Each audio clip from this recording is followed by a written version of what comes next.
आज का हमारा टॉपिक है ऑडिटिंग। ओरिजिन ऑफ ऑडिटिंग कैसे हुआ। पहले के टाइम में छोटे बिजनेस हुआ करते थे, जिसकी वजह से एंट्रीज भी छोटी होती थी, रिकॉर्ड छोटे उसमें मेंटेन करने पड़ते थे। तो वो ये कुछ लोग याद रख लेते थे और कुछ लिख के रख लेते थे।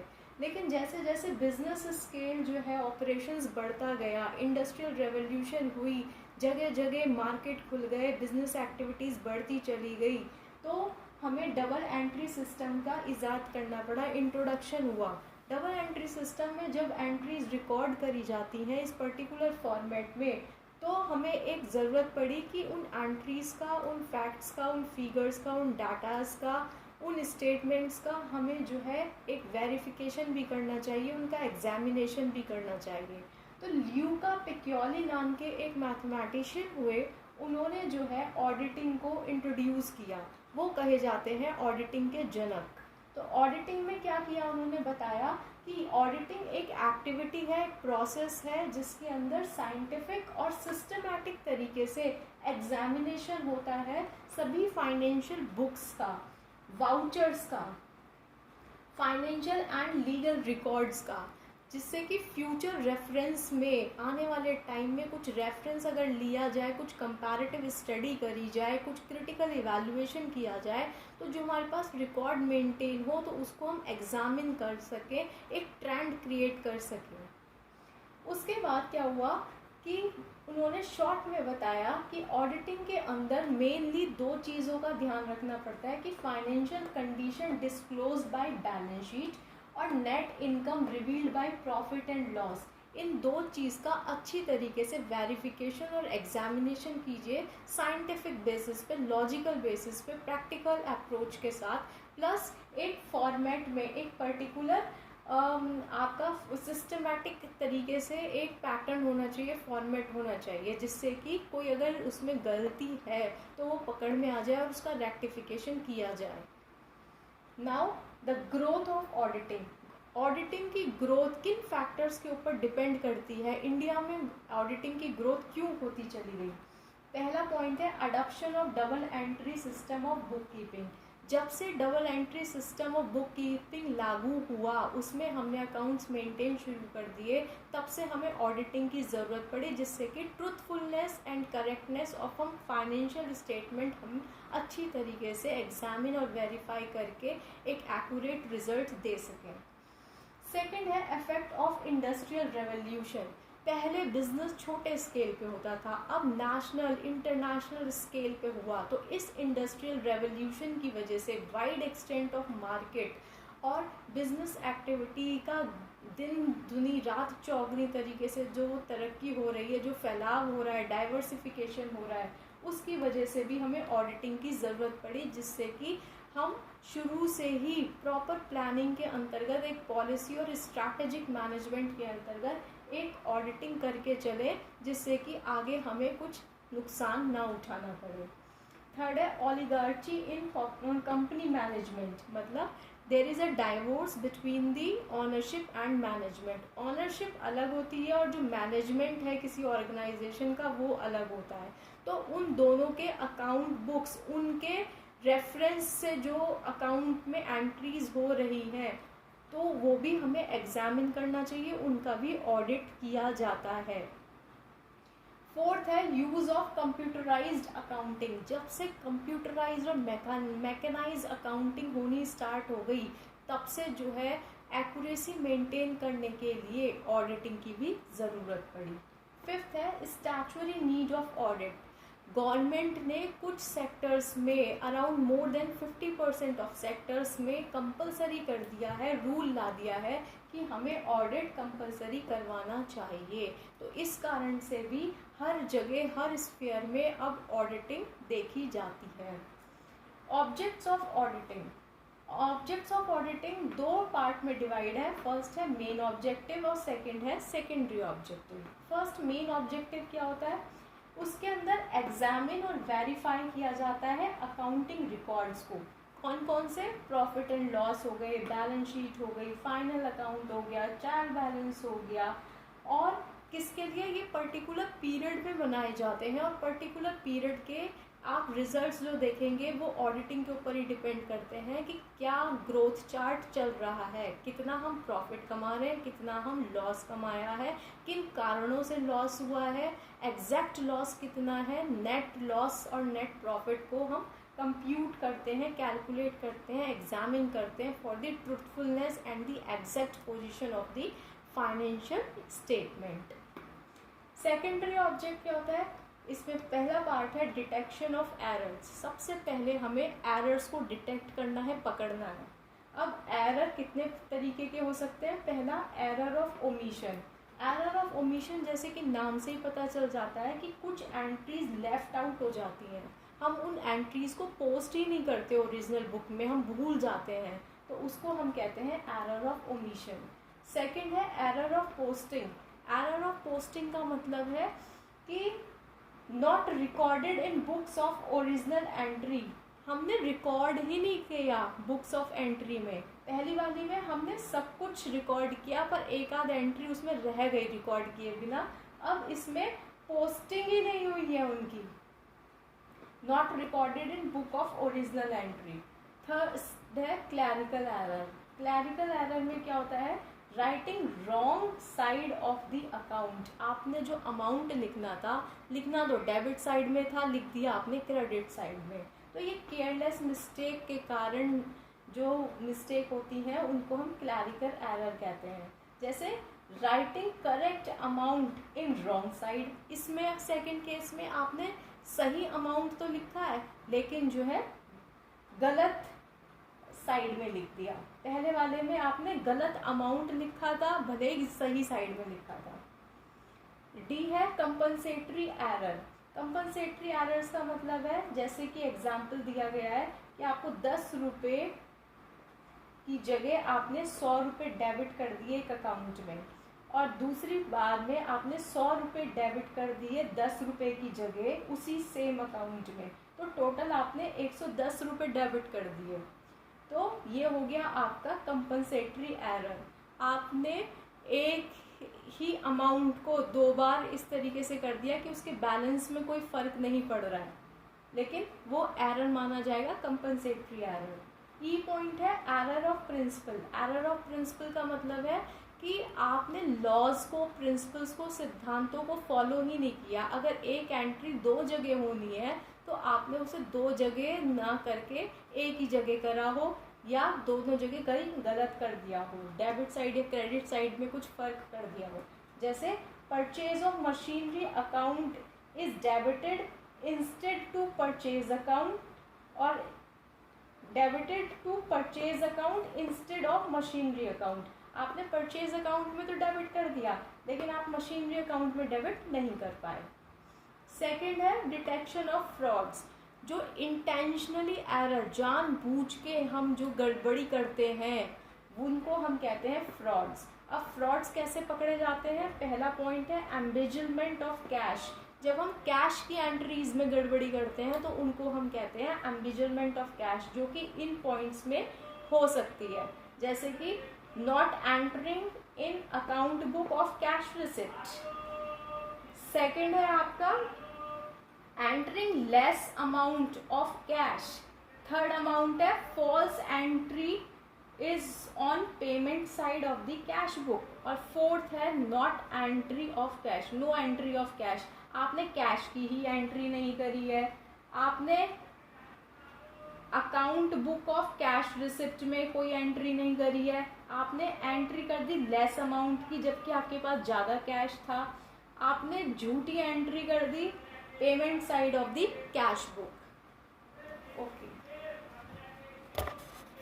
एंड करेक्टनेस ऑफ हम फाइनेंशियल स्टेटमेंट हम अच्छी तरीके से एग्जामिन और वेरीफाई करके एक एक्यूरेट रिजल्ट दे सकें। सेकंड है इफेक्ट ऑफ इंडस्ट्रियल रेवोल्यूशन।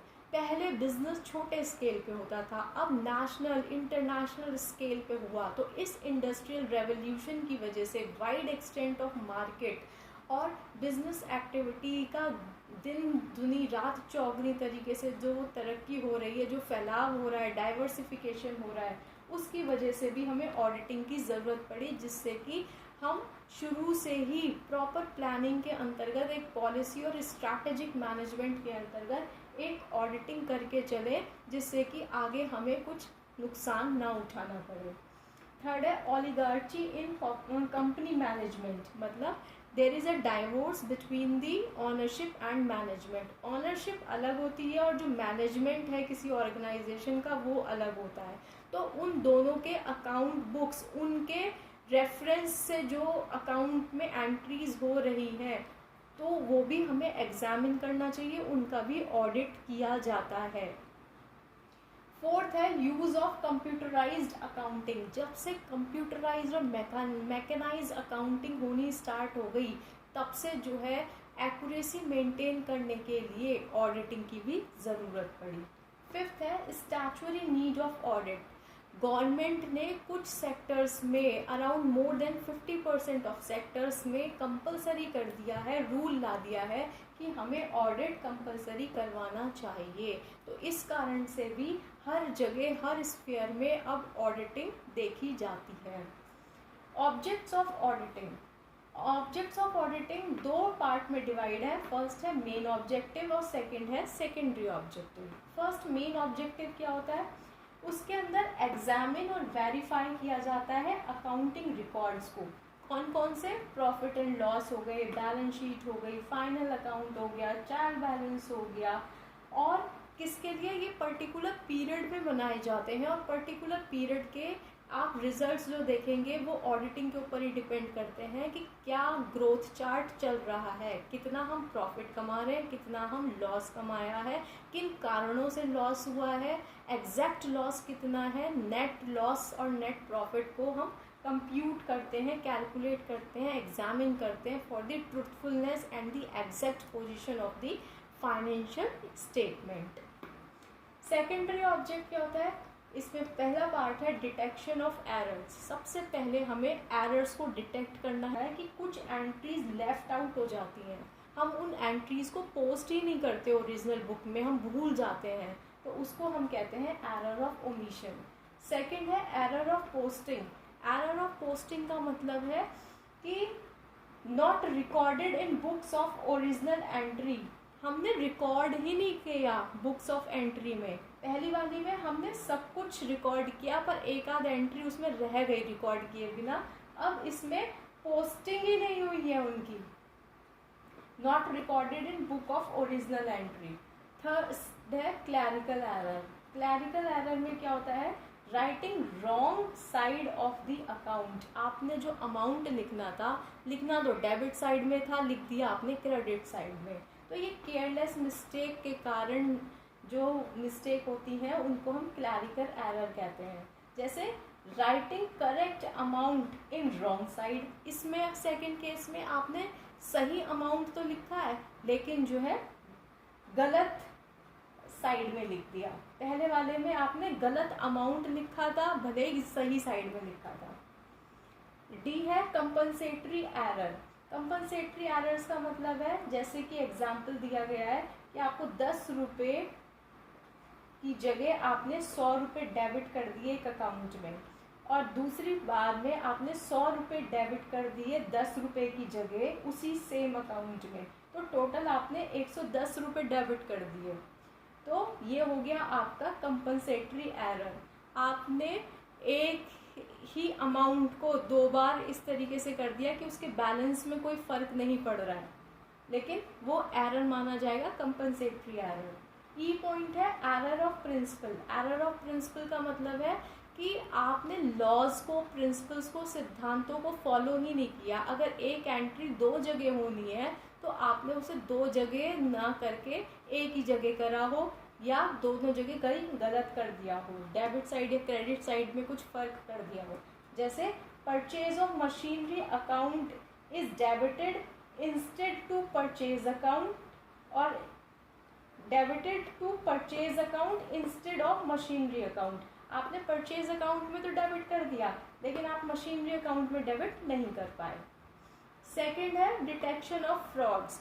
जो इंटेंशनली एरर, जानबूझ के हम जो गड़बड़ी करते हैं, उनको हम कहते हैं फ्रॉड्स। अब फ्रॉड्स कैसे पकड़े जाते हैं? पहला पॉइंट है एम्बिजलमेंट ऑफ कैश। जब हम कैश की एंट्रीज में गड़बड़ी करते हैं तो उनको हम कहते हैं एम्बिजलमेंट ऑफ कैश, जो कि इन डेबिट साइड में था, लिख दिया आपने क्रेडिट साइड में। तो ये केयरलेस मिस्टेक के कारण जो मिस्टेक होती है उनको हम क्लैरिकल एरर कहते हैं। जैसे writing correct amount in wrong side, इसमें सेकंड केस में आपने सही अमाउंट तो लिखा है लेकिन जो है गलत साइड में लिख दिया। पहले वाले में आपने गलत अमाउंट लिखा था, भले ही सही साइड में लिखा था। डी है कंपनसेटरी एरर। कंपनसेटरी एरर्स का मतलब है, जैसे कि एग्जाम्पल दिया गया है कि आपको 10 रुपये की जगह आपने 100 रुपये डेबिट कर दिए एक अकाउंट में, और दूसरी बार में आपने 100 रुपये डेबिट कर दिए 10 रुपये की जगह उसी सेम अकाउंट में, तो टोटल आपने 110 रुपये डेबिट कर दिए। तो ये हो गया आपका कंपनसेटरी एरर। आपने एक ही अमाउंट को 2 बार इस तरीके से कर दिया कि उसके बैलेंस में कोई फ़र्क नहीं पड़ रहा है, लेकिन वो एरर माना जाएगा कंपनसेटरी एरर। ई पॉइंट है error of principle. Error of principle का मतलब है कि आपने लॉज को, प्रिंसिपल्स को, सिद्धांतों को फॉलो ही नहीं किया। अगर एक एंट्री 2 जगह होनी है तो आपने उसे 2 जगह ना करके एक ही जगह करा हो, या दोनों जगह कहीं गलत कर दिया हो, डेबिट साइड या क्रेडिट साइड में कुछ फ़र्क कर दिया हो। जैसे purchase of machinery account is debited instead to purchase account, और debited to purchase account instead of machinery account. आपने परचेज अकाउंट में तो डेबिट कर दिया लेकिन आप मशीनरी अकाउंट में डेबिट नहीं कर पाए। सेकंड है डिटेक्शन ऑफ फ्रॉड्स। जो इंटेंशनली एरर, जानबूझ के हम जो गड़बड़ी करते हैं उनको हम कहते हैं फ्रॉड्स। अब फ्रॉड्स कैसे पकड़े जाते हैं? पहला पॉइंट है एम्बिजलमेंट ऑफ कैश। जब हम कैश की एंट्रीज में गड़बड़ी करते हैं तो उनको हम कहते हैं एम्बिजलमेंट ऑफ कैश, जो कि इन पॉइंट्स में हो सकती है। जैसे कि not entering in account book of cash receipt. Second है आपका entering less amount of cash. Third amount है false entry is on payment side of the cash book, और फोर्थ है not entry of cash, no entry of cash. आपने cash की ही entry नहीं करी है, आपने account book of cash receipt में कोई एंट्री नहीं करी है, आपने एंट्री कर दी लेस अमाउंट की जबकि आपके पास ज़्यादा कैश था, आपने झूठी एंट्री कर दी payment side of the cash book. Okay, अब आता है misappropriation of goods. Misappropriation of goods में जैसे कि stealing of goods from godown and adjusting records. आपने गोडाउन में से चोरी कर लिया सामान, प्रोडक्ट चोरी किया और उसकी एडजस्टमेंट एंट्री आपने कर दी। सेकंड है not recording anywhere purchase of goods. आपने जो गुड्स खरीदे हैं उनकी आपने रिकॉर्डिंग, कहीं भी एंट्री उसकी आपने शो नहीं करी है। थर्ड है usurping sales return, not recording them और recording with the lesser amount. आपने जो सेल्स रिटर्न हुई हैं या तो आप उन्हें कहीं शो ही नहीं कर रहे हैं, कहीं एंट्री नहीं कर रहे हैं, और अगर कर भी रहे हैं तो बहुत कम अमाउंट से, जितना एक्चुअल अमाउंट है उसके कम अमाउंट से आप जो है उसकी एंट्री करते हैं।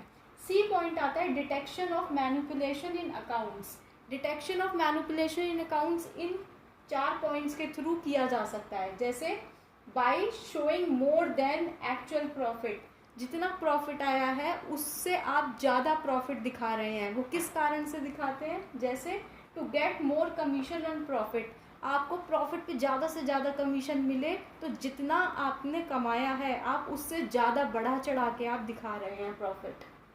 Second, to create goodwill among public and share holders that director remain in their offices. एक गुडविल क्रिएट करी जाती है ज़्यादा से ज़्यादा प्रॉफिट दिखाने के कारण से कि जो आपके डायरेक्टर्स हैं, मैनेजर्स हैं ऑर्गेनाइजेशन में, वो बने रहे, उनको ये भ्रम रहे कि यहाँ पे प्रॉफिट, इस कंपनी में प्रॉफिट अच्छा कमाया जा रहा है, अच्छा अर्न किया जा रहा है। सी पॉइंट है to raise price in the shares in the market. Market के अंदर अपनी कंपनी के शेयर्स बढ़ाने के लिए भी एक्चुअल प्रॉफिट से ज़्यादा प्रॉफिट दिखाया जाता है। डी पॉइंट है to sell business at higher prices. अगर आप ज़्यादा से ज़्यादा प्रॉफिट दिखाएंगे, तो अगर आपको अपना ऑर्गेनाइजेशन सेल करना है, बिजनेस सेल आउट करना है, तो उसकी भी एक अच्छी रेपुटेशन बन जाती है कि बिजनेस अच्छे पैसों में आपको उसका दाम मिल जाएगा अगर आपका प्रॉफिट ज़्यादा से ज़्यादा दिखाई दे रहा है। सेकंड पॉइंट है by showing less than actual profit. यहाँ पे हमने मोर देन एक्चुअल प्रॉफिट देखा था, अब हम देखेंगे कि हम मैनिपुलेशन कैसे करते हैं अकाउंट्स को जब हम अपना एक्चुअल प्रॉफिट से कम अमाउंट दिखाते हैं। वो क्यों दिखाते हैं? पहला point, to buy shares in the market at low prices. हमें मार्केट से कुछ शेयर्स खरीदने हैं तो वो हमें कम पैसों में मिल जाते हैं। टू अवॉइड इनकम टैक्स, हम इनकम टैक्स नहीं देना चाहते, इसलिए हम अपना प्रॉफिट एग्जैक्ट नहीं दिखाते। C point, to discourage other entrepreneur to enter industry. हमें एक हेल्दी कंपटीशन से मेंटेन करके रखना है और हम दूसरे को डिस्करेज करेंगे कि वो इस इंडस्ट्री में एंट्री ना करे। तो जब उसे डिस्करेज करेंगे तो नंबर ऑफ कॉम्पिटिटर्स जो हैं वो कम हो जाएंगे और आप दूसरे को डिस्करेज करके बिल्कुल रेस से बाहर कर सकते हैं, ये दिखा के कि यहाँ पे कोई भी प्रॉफिट नहीं कमाया जा रहा, बिजनेस बहुत लो चल रहा है। थर्ड पॉइंट है method of falsification in account book. Falsification भी होता है, वो क्यों होता है? नॉट टू चार्ज डेप्रिसिएशन, आपने डेप्रिसिएशन ही नहीं दिखाया। शोइंग एसेट एट लो और हायर प्राइसेस, आप अपने एसेट्स जो दिखा रहे हैं वो या तो बहुत कम पैसों में दिखा रहे हैं या उनका रेट जो है बहुत हाई दिखा रहे हैं। Third, showing fictitious purchase, sales और परचेज और सेल्स रिटर्न, आप जो है खरीदारी या बिक्री जो दिखा रहे हैं वो झूठी दिखा रहे हैं। आप ना तो परचेज रिटर्न ठीक से दिखा रहे हैं, ना सेल्स रिटर्न को ठीक से दिखा रहे हैं। फोर्थ है creating secret reserve to use when nil profit, आप रिजर्व क्रिएट करके चल रहे हैं जिससे कि उस रिजर्व को आप तब यूज़ कर सकें जब प्रॉफिट ही ना हो या बहुत कम प्रॉफिट अर्न किया जा सके जिस साल।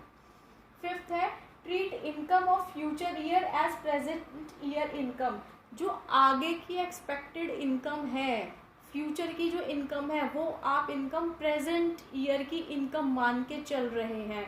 तो ये सारे कारण बनते हैं फॉल्सिफिकेशन इन अकाउंट बुक्स में। फिर अदर ऑब्जेक्ट्स आ जाते हैं। अदर ऑब्जेक्टिव्स क्या हैं ऑडिटिंग के?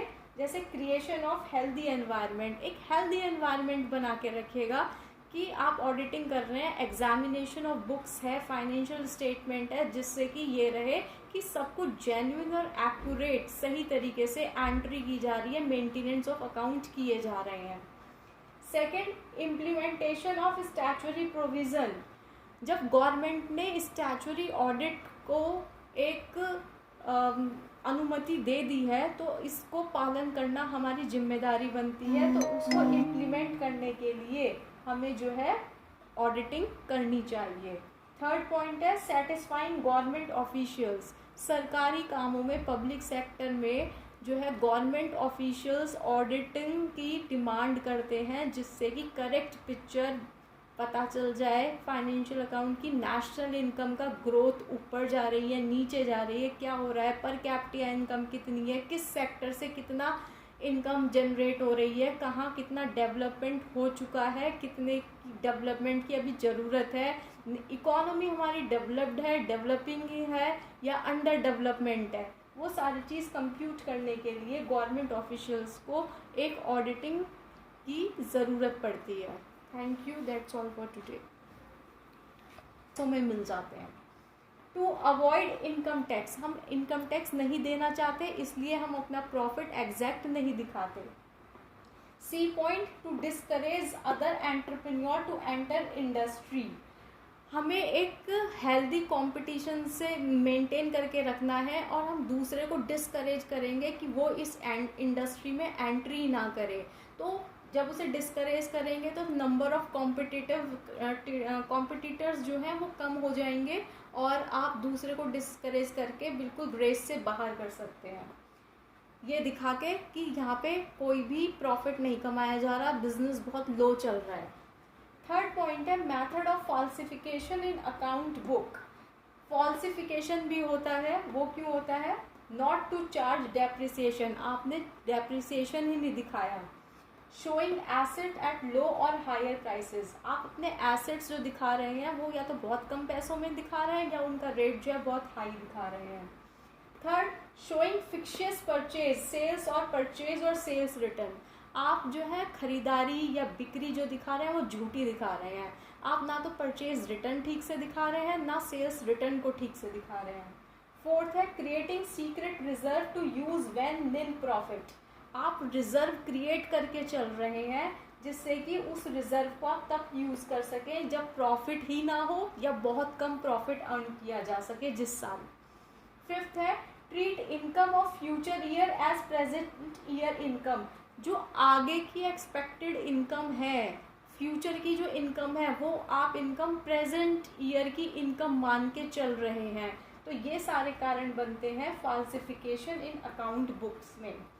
फिर अदर ऑब्जेक्ट्स आ जाते हैं। अदर ऑब्जेक्टिव्स क्या हैं ऑडिटिंग के, जैसे क्रिएशन ऑफ हेल्दी एनवायरनमेंट, एक हेल्दी एनवायरनमेंट बना के रखिएगा कि आप ऑडिटिंग कर रहे हैं, एग्जामिनेशन ऑफ बुक्स है, फाइनेंशियल स्टेटमेंट है, जिससे कि ये रहे कि सब कुछ जेन्युइन और एक्यूरेट सही तरीके से एंट्री की जा रही है, मेंटेनेंस ऑफ अकाउंट किए जा रहे हैं। Second, implementation of statutory provision, जब गवर्नमेंट ने स्टैच्यूटरी ऑडिट को एक अनुमति दे दी है तो इसको पालन करना हमारी जिम्मेदारी बनती है, तो उसको इम्प्लीमेंट करने के लिए हमें जो है ऑडिटिंग करनी चाहिए। थर्ड पॉइंट है सेटिस्फाइंग गवर्नमेंट ऑफिशियल्स, सरकारी कामों में पब्लिक सेक्टर में जो है गवर्नमेंट ऑफिशियल्स ऑडिटिंग की डिमांड करते हैं जिससे कि करेक्ट पिक्चर पता चल जाए फाइनेंशियल अकाउंट की, नेशनल इनकम का ग्रोथ, कॉम्पिटिटर्स जो हैं वो कम हो जाएंगे और आप दूसरे को डिस्करेज करके बिल्कुल रेस से बाहर कर सकते हैं, ये दिखा के कि यहाँ पे कोई भी प्रॉफिट नहीं कमाया जा रहा, बिजनेस बहुत लो चल रहा है। थर्ड पॉइंट है method of falsification in account book, falsification भी होता है, वो क्यों होता है, नॉट टू चार्ज डेप्रिसिएशन, आपने डेप्रिसिएशन ही नहीं दिखाया। शोइंग एसेट एट लो और हायर प्राइसेस, आप अपने एसेट्स जो दिखा रहे हैं वो या तो बहुत कम पैसों में दिखा रहे हैं या उनका रेट जो है बहुत हाई दिखा रहे हैं। Third, showing fictitious purchase, sales और परचेज और सेल्स रिटर्न, आप जो है खरीदारी या बिक्री जो दिखा रहे हैं वो झूठी दिखा रहे हैं। आप ना तो परचेज रिटर्न ठीक से दिखा रहे हैं ना सेल्स रिटर्न को ठीक से दिखा रहे हैं। फोर्थ है creating secret reserve to use when nil profit, आप रिजर्व क्रिएट करके चल रहे हैं जिससे कि उस रिजर्व को आप तब यूज कर सकें जब प्रॉफिट ही ना हो या बहुत कम प्रॉफिट अर्न किया जा सके जिस साल। फिफ्थ है treat income of future year as present year income, जो आगे की एक्सपेक्टेड इनकम है, फ्यूचर की जो इनकम है वो आप इनकम प्रेजेंट ईयर की इनकम मान के चल रहे हैं। तो ये सारे कारण बनते हैं फॉल्सिफिकेशन इन अकाउंट बुक्स में। फिर अदर ऑब्जेक्ट्स आ जाते हैं। अदर ऑब्जेक्टिव्स क्या हैं ऑडिटिंग के, जैसे क्रिएशन ऑफ हेल्दी एनवायरनमेंट, एक हेल्दी एनवायरनमेंट बना के रखिएगा कि आप ऑडिटिंग कर रहे हैं, एग्जामिनेशन ऑफ बुक्स है, फाइनेंशियल स्टेटमेंट है, जिससे कि ये रहे कि सब कुछ जेन्युइन और एक्यूरेट सही तरीके से एंट्री की जा रही है, मेंटेनेंस ऑफ अकाउंट किए जा रहे हैं। Second, implementation of statutory provision, जब गवर्नमेंट ने स्टैच्यूटरी ऑडिट को एक अनुमति दे दी है तो इसको पालन करना हमारी जिम्मेदारी बनती है, तो उसको इम्प्लीमेंट करने के लिए हमें जो है ऑडिटिंग करनी चाहिए। थर्ड पॉइंट है सेटिस्फाइंग गवर्नमेंट ऑफिशियल्स, सरकारी कामों में पब्लिक सेक्टर में जो है गवर्नमेंट ऑफिशियल्स ऑडिटिंग की डिमांड करते हैं जिससे कि करेक्ट पिक्चर पता चल जाए फाइनेंशियल अकाउंट की, नेशनल इनकम का ग्रोथ ऊपर जा रही है नीचे जा रही है, क्या हो रहा है, पर कैपिटा इनकम कितनी है, किस सेक्टर से कितना इनकम जनरेट हो रही है, कहाँ कितना डेवलपमेंट हो चुका है, कितने डेवलपमेंट की अभी ज़रूरत है, इकोनॉमी हमारी डेवलप्ड है, डेवलपिंग है या अंडर डेवलपमेंट है, वो सारी चीज़ कंप्यूट करने के लिए गवर्नमेंट ऑफिशियल्स को एक ऑडिटिंग की ज़रूरत पड़ती है। Thank you. That's all for today.